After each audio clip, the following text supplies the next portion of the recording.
Well, welcome everyone to class again. It's nice to see your friendly faces.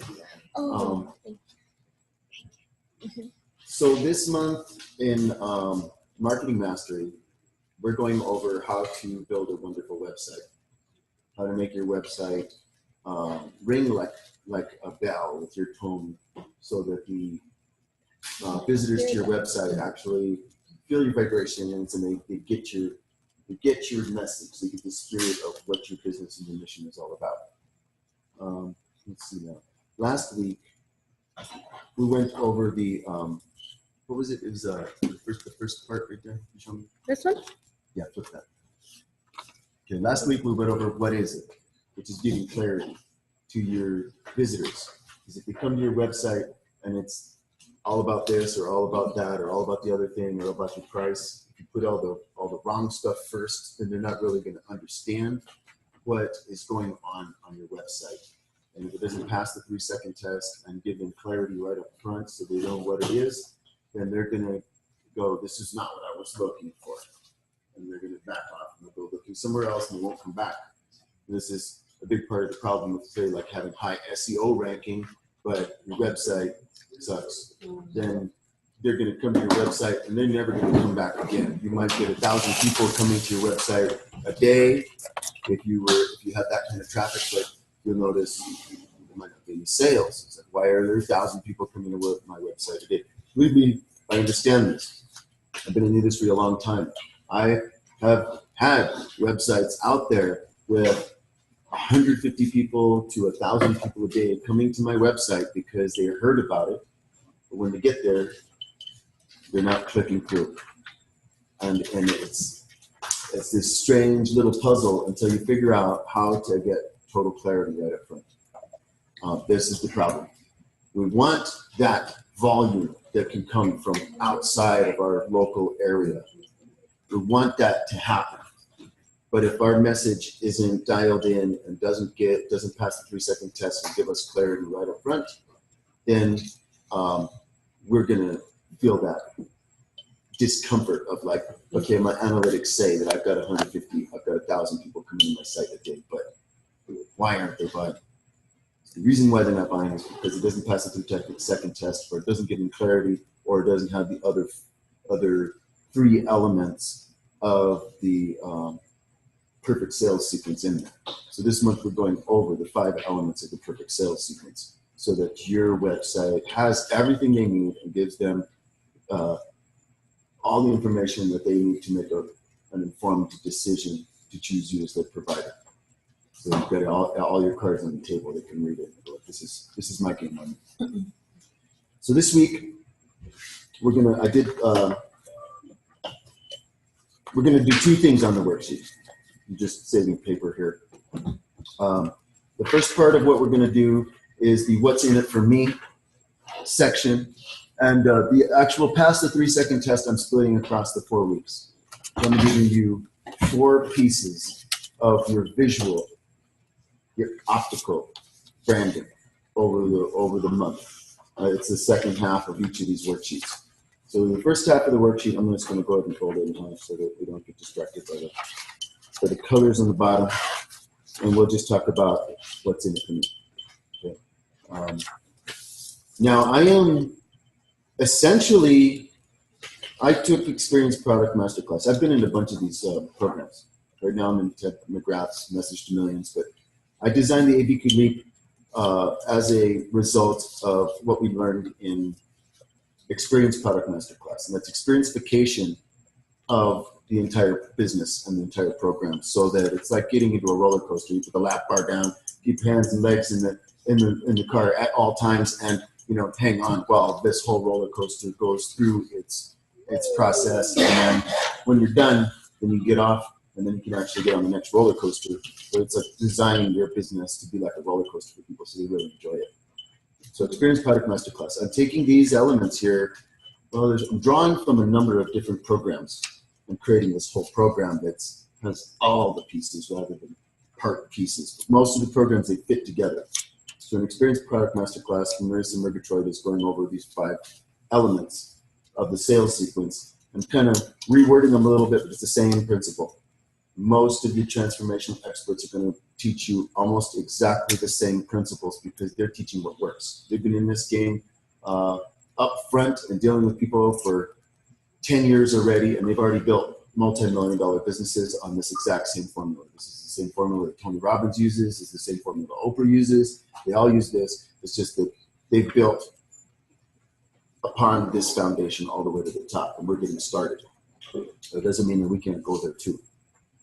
So what we're doing is we're using this is the third element. She calls it, what is it? Or no, she calls it, what was on the other sheet? It's, what is it? Why should I care? Why should I care? Yeah, I'm just calling it what's in it for me because it's pretty much the same thing. Why should I care about your website, right? Or what's in it for me? So I'm just labeling this worksheet, what's in it for me? The emotionally compelling elements that cause people to want to make the investment. And ultimately, we want to help our people realize that they're not investing in us, they're investing in themselves. They're investing in themselves to make an improvement in their life. There's a difference between sleazy sales and education marketing. Sleazy sales is like trying to squeeze the money out of the person, whereas education marketing is trying to give them all the information they need to make an informed decision to invest in their future, to invest in themselves. So that's what we're getting the language right. The semantics is essential in the 21st century because people are a lot smarter, they're a lot more savvy. And there's everybody, we really need to transition from 20th century mentality, 20th century marketing, because the marketing is no longer in their hands, it's in our hands, and we can adjust the language so it's more comfortable and more fitting for our clients. Our clients feel like more so like we are their friends than we are sales people. So we're bridging that gap, and it's more of we're offering them really more support and opportunity out of transformation in their life. So on this little what's in it for me worksheet, basically these worksheets are for your notes because we're going to take these worksheets and we're going to turn them into substance. We're going to turn them into marketing. We're going to turn them into a website. We're going to turn them into a marketing funnel, but we have to have the right pieces in the right sequence to go into your marketing, to go into your funnel, to go into your website, and then to go into your funnel. So we're making notes on the structure. The first 2 months, we did a lot of work on the language that we were using to get through to our clients and to represent what our story is and what their customer journey is going to be. So there's all these bits and pieces of language that were created across the first set of worksheets. So what we want to do is we want to take that, remember I told you we're going to take that and fuse it into your website. So we're just going to take the same language that we've gotten from the very first round of worksheets and the second round of worksheets, and we're going to we're just going to reiterate it here so that it's in the right sequence. This is the sequence you need to have for your website. You're going to have the 3-second test, which is all your visuals. So that it's like as soon as they land there, oh, this is good. This is nice. It's attractive. It's not repulsive. And then we've got the what is it? What's in it for me? Tell me more. And how do I buy? So those are your 5 elements. So if you have these 5 elements, then you have everything you need in your sales sequence, whether you're doing it in a website, whether you're doing it in just straight communication with someone at a meeting, or whether you're doing what's called a chatterbox campaign on the internet where you're posting in groups and you're starting discussions and you're asking people's feedback on your new program you're building, and they're saying, well, can you tell me more? Well, so there's these things that have to hit in the right sequence. If you start with, how do I buy? Nobody's going to want to have anything to do with your program because you're already talking about money, price, and what's in it. So you want to make sure that you have the first things first. So the first thing we want to do, I'm just going to go over these, and then we're going to go into your the second part, which is your font strategies for your visuals. So the first section here is your problem. Okay, this isn't. Oh, I'm sorry. Thank you for reminding me. We're going to pass out these worksheets now. If you would kindly just take one and pass it down. You might want to split that and put half to the other table.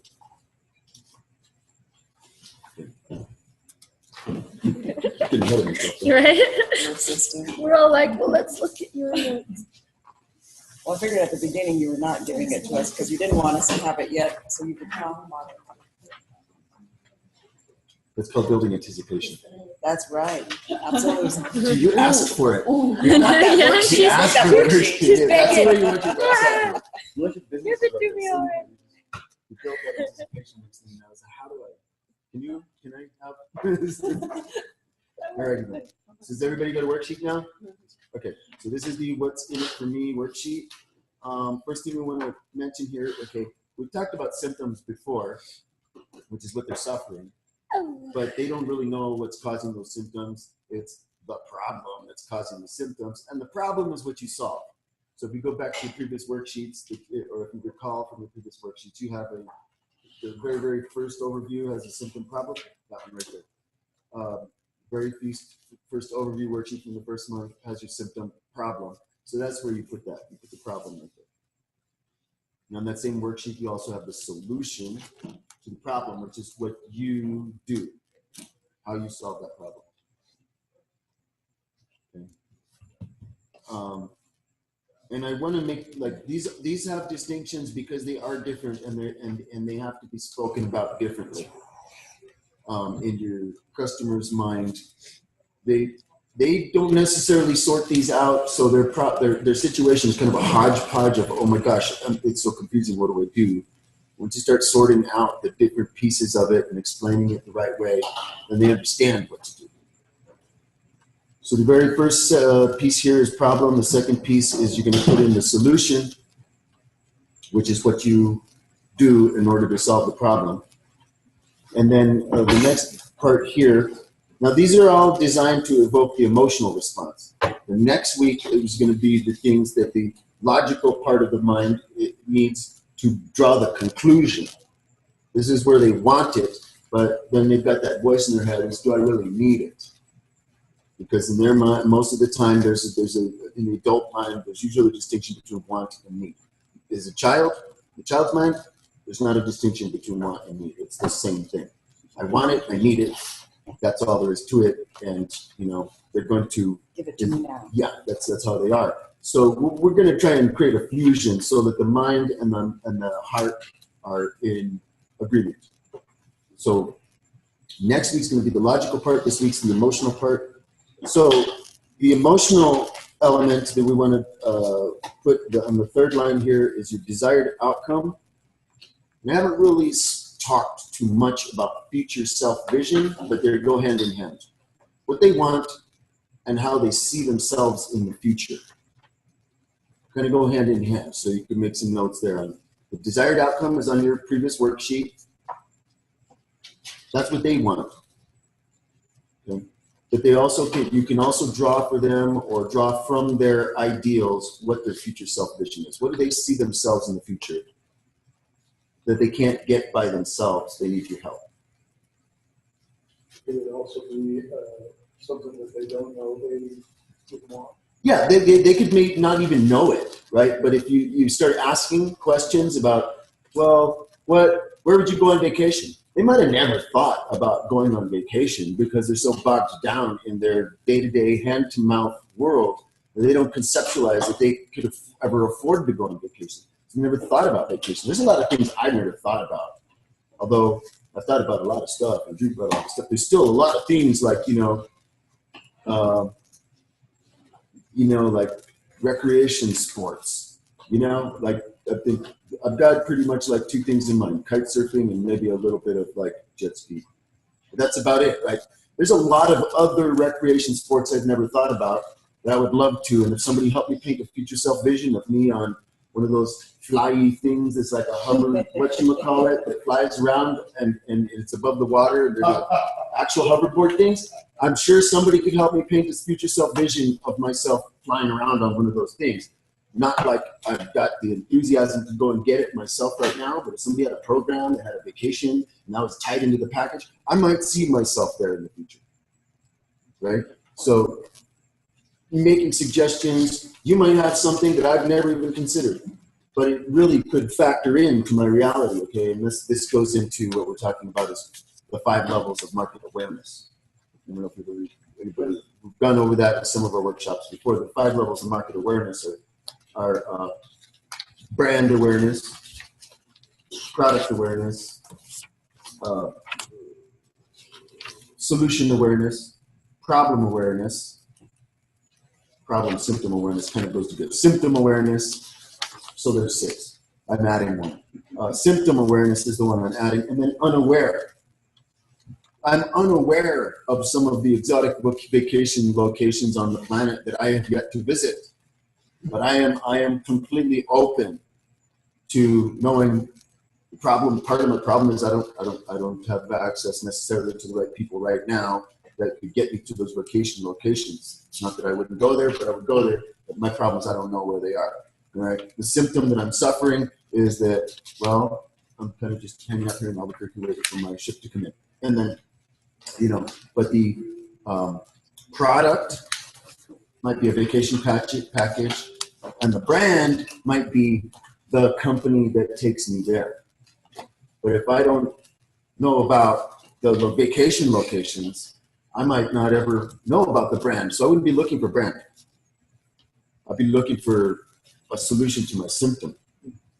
So this is really How important. about bucket listers? All these people have these lists that they want their things that Yeah. they want to do in the future. Yeah, bucket listers, right? Exactly. They have some ideas, but somebody's got to come in and help them get to those problems. So these 6 levels, I say, Marcy Murphy traits, that's 5. I've added symptoms in there. There's 6 levels of awareness. You have to understand your market, and if your market doesn't know the problem, there's no point in trying to get them to do brand identification. It's way too lofty to think of brand identification when they don't even know that there's an epidemic and there's a problem and that you have a solution for the problem. So your marketing has to come in and educate them from unaware to symptom aware to problem aware to solution aware to product aware. And then once they're product aware to their solution, to their problem, then they can identify with you as their provider. Right? They're superhero. Yeah, as their superhero. So And- I have a question, Yes. and I don't know if it's just me personal, but if it is, we can do that later. But Mhm. the difference I see from that worksheet it says the gap at the bottom, Mhm. difference between symptom and problem. Because on this, what's in it for me, you say problem. Right. Problem, as I understood it, is sort of what I identify as what their problem is. Yes, they don't know that. They don't know what their problem is, otherwise they just go and solve it themselves. Okay. They're They're aware of their symptom. They're aware of their symptoms. They're symptom aware. You have to bring them from symptom aware to problem aware. There's 2 different levels of awareness, and once you help them cross these thresholds, then they're going to identify with you as their superhero. But I never thought of it that way. I didn't realize that I even had that problem. I just thought that I had a runny nose. I didn't know my kid was touching all the other kids at the school, and that's where the cold was coming from. Gee, I should just pull my kid out of school and not, then I won't get sick. Homeschool. Yeah. And there's another problem. Yeah. whole new set of problems. We've got a couple of providers that help solve those problems. They're called private tutors. Okay, so the next part, is there any other questions on that desired outcome, future self-vision? Okay. Yeah, so that is part of what we are doing is from imagining from this in our state, educate the people. That way we are inviting them to go to our product. Right? Yes.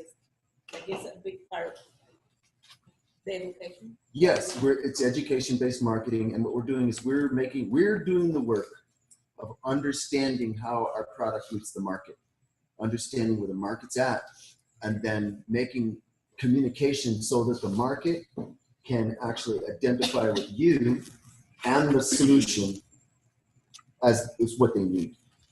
Right? If we don't do this work, right, then it's back to $12 an hour. And we do that kind of work. But this is what we call working smarter, not harder, right? We're actually thinking about the whole situation all together. We're doing the work and we're putting it in the marketing. So the marketing does the work for us. And that way we can serve our clients rather than spending all our time trying to get clients, trying to convince clients, trying to communicate with clients, trying to find the right kind of client. We're letting the market do all that footwork so that the clients show up and we can just serve it. Okay? Does that answer your question? So any other questions? So you're saying what's in it for me, the emotionally compelling elements that cause people to want to make the investment. Mhm. The problem isn't really, they don't necessarily see that as the problem, so I'm not sure that would be emotionally compelling. It's emotionally compelling when they realize that their symptoms are caused by a problem, and they just discovered that their mind was over here when all of a sudden this is where the problem is. Is it emotionally compelling though for me to say, well, it's because you're screwed up and you got all these issues? That's pretty emotionally compelling. I would say, They might go, oh, I thought that there was something wrong with me that made it so that I couldn't have that partner. They're concerned about the symptoms, their heartbreak. They're concerned about it for you. right, so in I'm your saying case. what's emotionally compelling to them is what's actually called the symptom. Right. Well, they're stuck in the symptom, right? But if you come in and you show them that it's not the symptom that they should be concerned about, that there's a problem underneath and you actually have a solution, then all of a sudden things are going to start to click for them. They're going to start experiencing dopamine rushes in their brain. Their brain chemistry is going to change. I'm just saying I'll then need they're help with the wording then because it's not real emotionally compelling. I think their Well, I symptom is understand. emotionally compelling. Their problem is maybe not necessarily what they want to look at But yet. the problem is a pivot. The problem is a pivot that's going to pivot them to the solution and the desired outcome, right? You're going to pivot off the problem to the solution, the ultimate end result you give and the desired outcome, and that's where the win Okay, that so they're going to this get. part This that complete message. this part that you're talking about then is going to come sort of after we've already hooked them in with I get what your symptoms are. I get what your suffering Yes. is. I get what Yes, you're that was last week's worksheet. you've come to my Mhm. website because this thing. What over is here. it? Oh, this is what I was looking Oh, for. they're like now, that. They go, what's yeah, that's in it me. for me. And they're like, yes, Okay. this is for me. I Okay. can see the results I'm going to get from this. This is the part about the results you give them. The first part is, Okay. what is it? So they've And already here's the so results. we've already hooked them in. Yes, Okay. there are. Last week was where you, like above the fold, like on a newspaper, right? And when you build a newspaper, there's what's called above the fold, and that's the part that hangs in the front of the newspaper box that is above the fold. It's got a big old fat headline there that gets their attention, makes them want to put the quarters in the machine and buy the rest of the newspaper.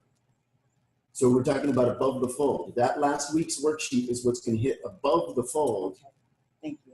Okay, we're gonna make it all pretty and all that stuff, but as long as that big headline lets them know exactly what it is above the fold, then they're gonna put the quarter in the machine and pull out the rest of the newspaper. This is the rest of the newspaper. This is the Okay. part that comes beneath the fold. Thank you. This is the second part. And then there's gonna be a third part and a fourth part. So I can Right. see I'll need some coaching. This is then on designed pretty much the same way that marketing has been designed by professional organizations for hundreds of years. Like they had newspapers 100 years ago. They didn't have the internet 100 years ago. This is exactly the same way that they made newspapers 100 years ago. They had to have a bold above the fold. Extra, read all about it. You know, Yankees win the World Series. Okay, you know, that's going to be what's above the fold. Okay. I don't know, there was one of those things. I remember back in the day, there was I wasn't alive, it was before my time, but I heard about it, that there was a presidential election and they printed the wrong president won on the front of the newspaper, right? And they put the president won above the fold and it was wrong. Right. So that above the fold is everything. And that's what last week's was about. But as soon as you've got them hooked, and they're going to put the quarter in the machine, and they're going to pull out the newspaper and read the rest. And so this is what this is about. This is the first part of the rest they read. So now they're going to get their heart beating on this. And they're like, yes, I know what it is. Wow, this is exciting. I didn't know there was a solution. Now there's really a solution. And there's somebody who's going to give me that solution. That's you. So that, speaking of that part, on the next line here, it's going to be the hero's journey and your brand story. And or, okay? Depending on the level or what kind of business you are, you're either going to be the hero and it's going to be about your journey and your story and how you become the authority and you're like the expert and you have the hero's journey gives you a fusion of expertise and humanity. When you have that fusion, then people can identify you. If you have too much humanity, they won't consider you an expert. If you have too much authority, they won't consider you as like on human level. So if you have a fusion of expertise and humanity, then they're going to be able to identify you and buy from you, identify with you, buy from you. And your brand story is the kind of mission behind the product or the brand that you're developing and that you're working through right now. So any questions on Hero's Journey or brand story? We did that last month. Last month was all about you. So we had your hero's journey and we identified your customers, your customer's journey. Okay.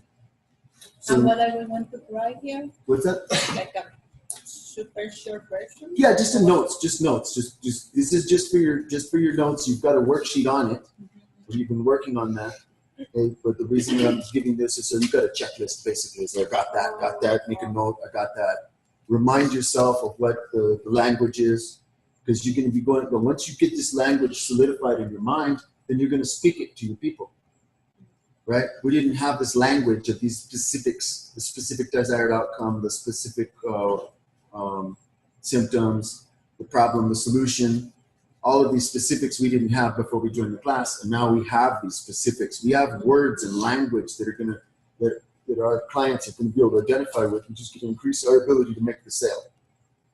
So get in the language, and these worksheets are here for you to actually print your mind with this language so that you develop, you're going to develop new neural pathways, right? And you're going to use those neural pathways now with this new language and this new perspective, right? Actually massaging the brain and developing new channels of thought, and you start thinking on these new channels of thought, and we're going to get better results. New results. So the last line here that I want to put are the benefits. Now we may have gone over some of the benefits. It is essentially the desired outcome, the ultimate end result. But what are the benefits that your desired outcome and ultimate end result give your customers? Right. So you give them this desire, you can give them this ultimate end result, but it's going to benefit their life in all these different ways. So you think of how does let me put you on the spotlight here, Lawrence. How does your product, which are your seasoning mixes, benefit your customers? Okay, it gives them a healthier alternative to tasty food. Healthy alternative to tasty food. Yes, as opposed to using a bunch of MSG and chemicals and stuff like that. Right. It actually helps them to eat less food if they are satisfied with the food. They won't keep eating the crap. Okay, so they'll eat less because the flavors that they're eating and the meals that they're eating is more savory. Yes. Okay. And they'll feel better because they're putting good things into their body. It's good energy rather than bad. Okay, so they're going to feel better because they're putting good things into their body instead of a bunch of preservatives and packaged foods. Yeah, and they're going to save money from buying all that other junk. Save money from buying the junk. Now, there's one other thing here that I'm noticing is that they're going to save time because they don't have to go recipe hunting. And because your seasoning packs are prepackaged, they can just add, and the recipe's on the back of the package. Yes. So they're going to save time in the kitchen, and they're going to save brain power that they could be using elsewhere other than trying to figure out what they're going to eat and how they're going to spice what they're going to eat. Okay? Because really, like, brain power and time are extremely valuable assets, and it kind of goes without saying, but at the same time, we should say it because it remind people of how valuable their time is. And if you can save them an extra 45 minutes a week because they know they can go straight to Mountain Man Gourmet and put that seasoning mix in and have a dinner and not have to think about it, not have to look up a recipe, not have to figure something out. So those are all benefits, right? That's not oh, this has so many vitamins or so much nutrition or any of the specific details, right? There's features, but the benefits are how it benefits their life. There's another benefit that I just realized, which is they say you can only make so many decisions a day without going into like neurological stress. And there's actually a movement now of executives that are wearing the same thing Monday through Friday to work every single day so that they don't ever have to decide what they're going to wear. Mhm. And they say it relieves a tremendous amount of stress because a person can only make so many decisions a day. And I would guess what, it was just Steve Jobs that started That's- that trend. He would wear a white turtleneck constantly. Another So he didn't have to figure out what to wear every day. Just white turtleneck was his outfit, and that way he had a lot more brain power. He didn't have that. One of my trainers, mentors, calls them energy vampires, which are unfinished thoughts or scattered thoughts or too many things that you're thinking that are unresolved thoughts. And this really drains our mental energy, and it can make us physically tired, and it can also really compromise our productivity. So if we start getting efficient with our thoughts, we start having stylized routines, specific patterns in the way that we do things, and we eliminate all this energy wastage, then we have more time and we have more freedom in our mind. So very much like she was saying, and very much like I was saying, time and energy. Bring that up. That's a real important thing to people who are thinking about stuff. Think how many times people go, oh my God, I have to decide what to make for dinner. Right. You solve that problem. That's one of the biggest problems that especially young parents that work have, Right. especially the mothers usually. But Have you seen that? It's like, does anybody know the recipe for I don't care? I I don't care. Well, what is that? Like, what should I make? What spices go with I don't care? That'd be mac and cheese. Well, it saves them a lot of stress from the guilt of I'm giving my kids, this takeout junk food again, so they can feel like, well, I'm giving my family healthy food. I didn't have to make a bunch of decisions. I didn't have to, invest a whole bunch of time that I don't feel I have. So if you need any help brainstorming relative to your features and your benefits, sorting those out, that's like kind of what the open labs are for. You can always call us up on the phone and ask, hey, I'm having a little bit of trouble on this worksheet. We can answer a couple things on the phone, or if you need to schedule a consultation, come in for a hour strategy session and get things figured out. We're here for you. The beautiful thing about being able to do a class where we're serving you all as a group is it frees up our time during the rest of the week, and we do have room to take calls, answer questions, and sit down with you and help you develop your message, customize your message, and your framework. So does anybody have any other questions on the What's in it for me section? Your website? All right. So that said, we will go into the bonus section of Marketing Mastery for this month. And today's bonus section is the 3-second test font strategy. We want to pass the 3-second test. When people get to your website, we want them to stay. We don't want them to bounce off like a ping pong ball bounces off a TV set. We want them to stick like a tennis ball would stick to Velcro. So this is your visuals.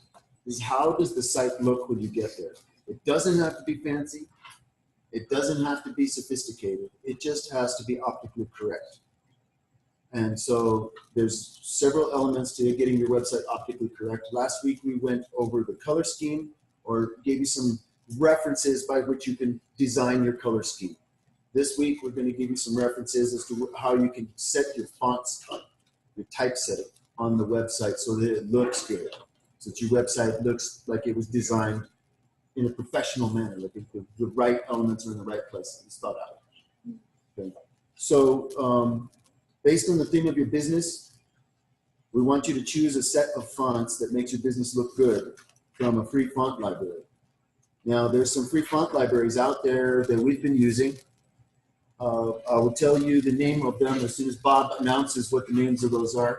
What are the names of those free font libraries that we use? Dafont. Okay, Can't hear Dafont. him. Write this down. Dafont. Dafont. DAFONT.com. Dafont. And then 1001 font. DA. Dafont. Or do a Google search for free font. Or do a Google search for free font. But and there was the other one, 1001 fonts. Yeah.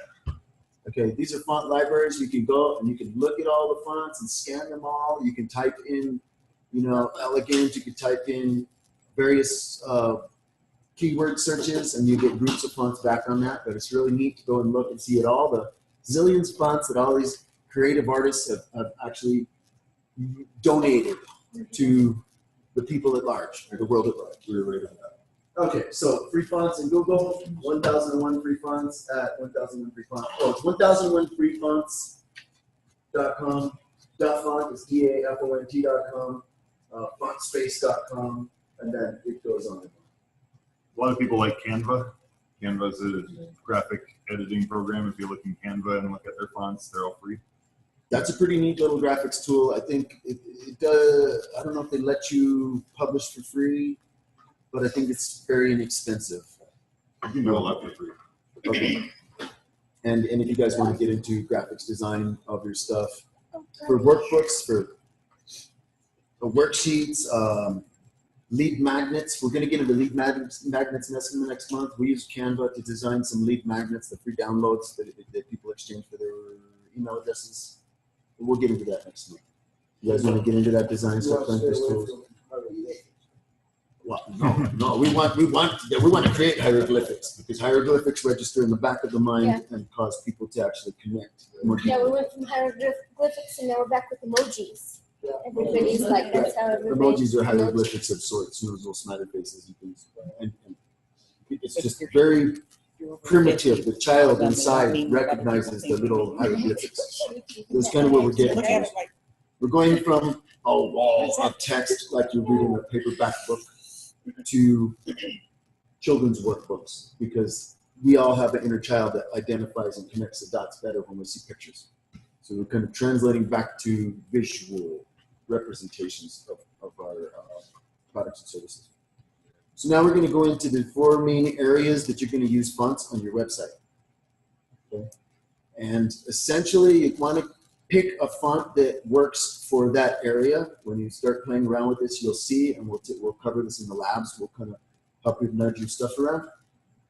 But the first area that we want to consider is your headline, your big headline above the fold.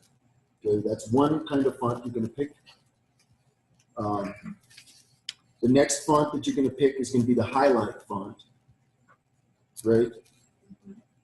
Then there's the body text. highlight meaning highlighting. Highlighting. Headline font, Yeah, it'd be like your little outer. Right. Yeah, you can either have your and there's another. You can even add over on the side accent font. Right. And then we'll go over what's commonly used for these. And then you've got your body text font, which is your main, like the paragraphs part, the description parts, and the buttons on your the call to action.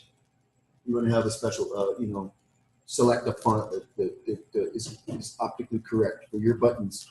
Now, of course, your buttons are going to have a particular color that you choose to make your buttons, right?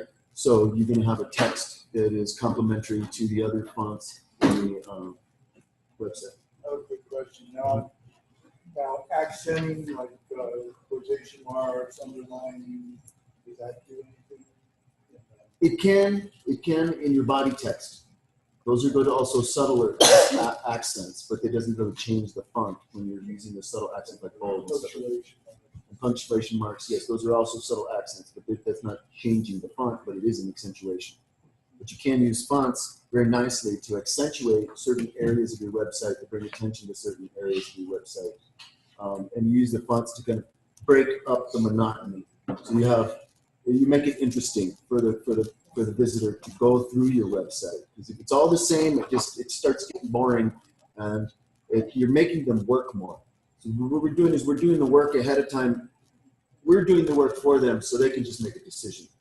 Because it's too much to expect them to get to your website and to work their way through your page and then make a decision.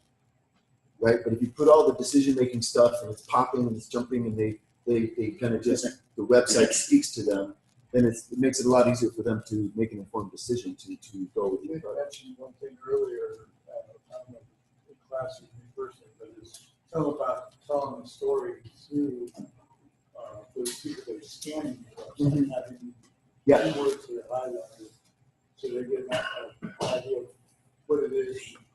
Right, that's a strategy that works very, very well. It works exceptionally well if you have a longer sales page and you have all the stuff that you're trying to get them to understand.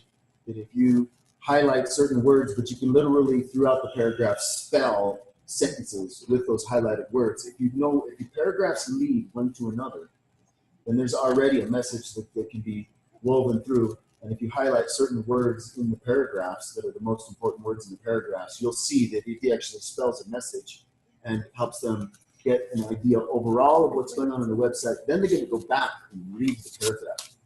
It's like, how did I understand all of that by just scanning the page? It's because the person who wrote the page made it so that the important words actually got to them and they didn't have to sift through all this text.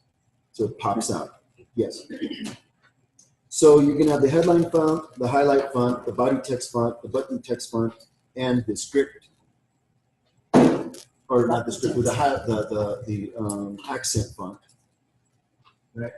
So on the bottom here, I made a little note, and we'll show you some examples. You want to pull up, say, for instance, Experience Product Masterclass. Just lym.academy/EPM. See if that works. So I want you to keep in mind that the serif fonts, they tend to represent a classier image. The sans serif font means, okay, does everybody know what a serif is? No. Okay, a serif is that little tail that comes off of letters, like Times New Roman, usually like paperback books. If you're reading a paperback book, right? Paperback books always have that little serif because they want your eyes to be able to let go from letter to letter in a word so they make a whole word. Like serif is like the classic, most original kind of lettering, right? It has a little tail on the T and it has a little tail on the bottom. Okay, that helps block words together, but it's basically understood as let me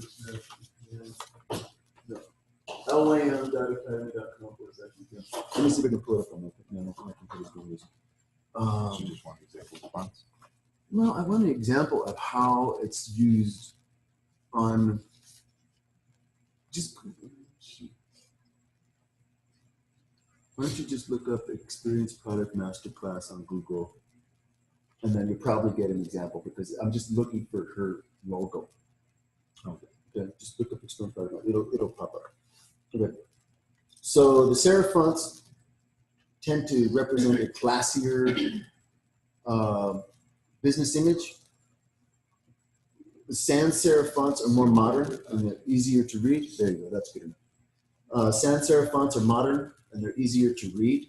The general text on a website should be sans serif, like your paragraph text, because for some reason the eyes, they don't read serif text very well, especially when it's small. So you want to use something that doesn't have a serif, just straight lettering. Okay. Script fonts are best used for highlighting, but they can also be used as your main logo text. Bold and italic can be used to accent your marketing copy, as you were saying. You can make bold, pop a word, or make italic, kind of accent the word inside your main area of text. Be frugal with stylized fonts because they can make your business look unprofessional. It all depends, and they can be very, very useful at times to really get the point across, but it's entirely relative, and you want to put a little thought into it when you're setting up your font schemes. Don't go crazy with stylized fonts thinking that's going to help anybody decide to be your client. Now, you can choose a nice stylized font if that's what you want to block it out with, but nevertheless, we look at two examples here. How about, can I see your workbook? I'll show you what I did in our workbook, and you see how, oh, let me skip one.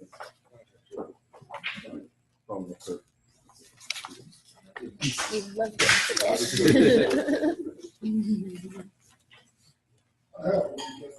You do?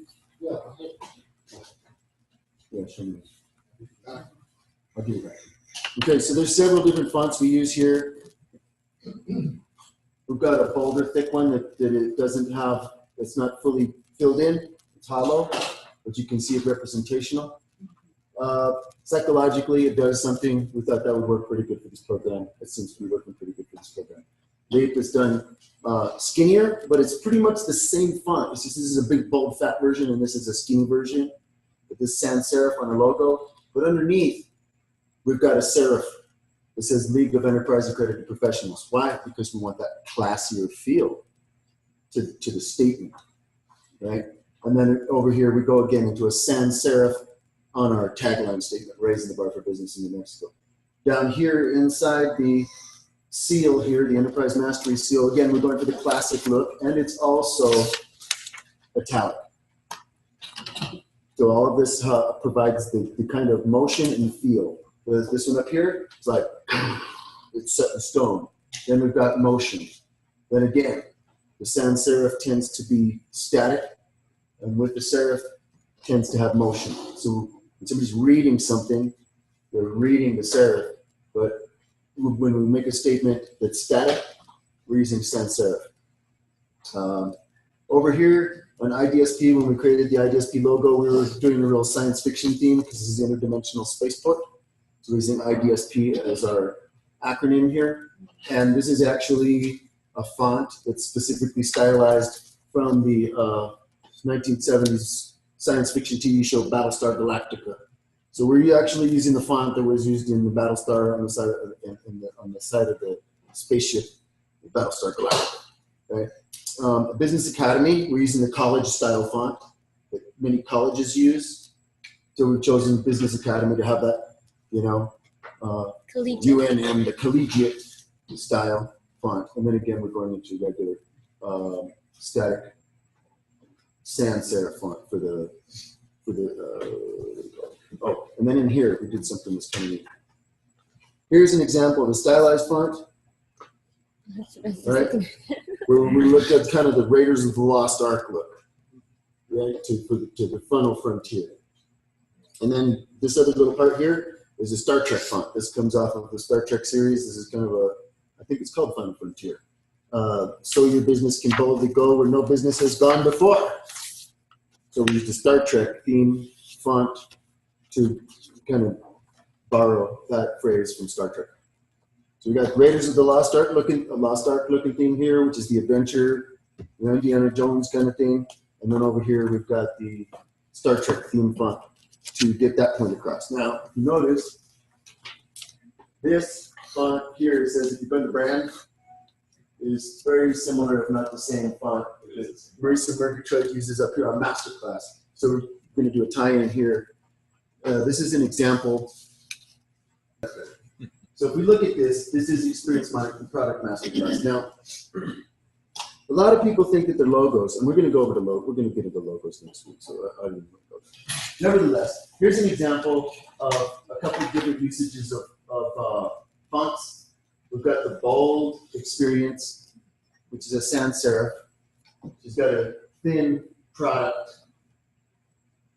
here, which is sans serif, and then Masterclass is in script. So she's using Masterclass. That is that's a accent. She's accenting and pretty much naming the class as Experience Product Masterclass. She's using 3 different fonts to brand her product. So I just wanted to give you an example of how fonts can be used to communicate an idea. And we'll get into this next week when we get into logo, creating your logo with fonts and or images. So are there any questions on this? Well, yeah, here's what we're doing here. Like once that we check? Yeah, right okay, now? so how to use the worksheet. Yes, good question. So, okay. So here, you're gonna go to one of the font libraries and start looking over the font libraries and thinking about which fonts are gonna be representational of your business. And then when you come to your conclusion of which fonts you wanna use, write for your headline font, write the name of the font there. Download the font from the it's a library of all the different letters. When it says download this font, download it to your hard drive so that you have that font, because then we can upload the font into your website. Okay? So that you have that font, you have access to that font when you're branding your logo and your page. If you're doing the graphics or whatever it is. So write the name of the font down. I'd say put a check if you want to send serif or a script there. Just some notes. Okay. Same thing for your highlight font. What kind of font do you want to, which font style do you want to use for your highlight font? So this is for your notes to decide which font styles you want to use. So that's your homework for the week, is to go and look at a font site and write down the fonts that you want to use. And check whether or not it's a serif, a sans serif, or a script, just so that your mind is becoming familiar with these terms and these concepts. That way, when we do the open lab and we do the workshop, you're on the same page with us. You understand what we're talking about. Any other questions? Oh, Awesome. Very well then. That essentially concludes the marketing mastery section of today's Momentum Mondays.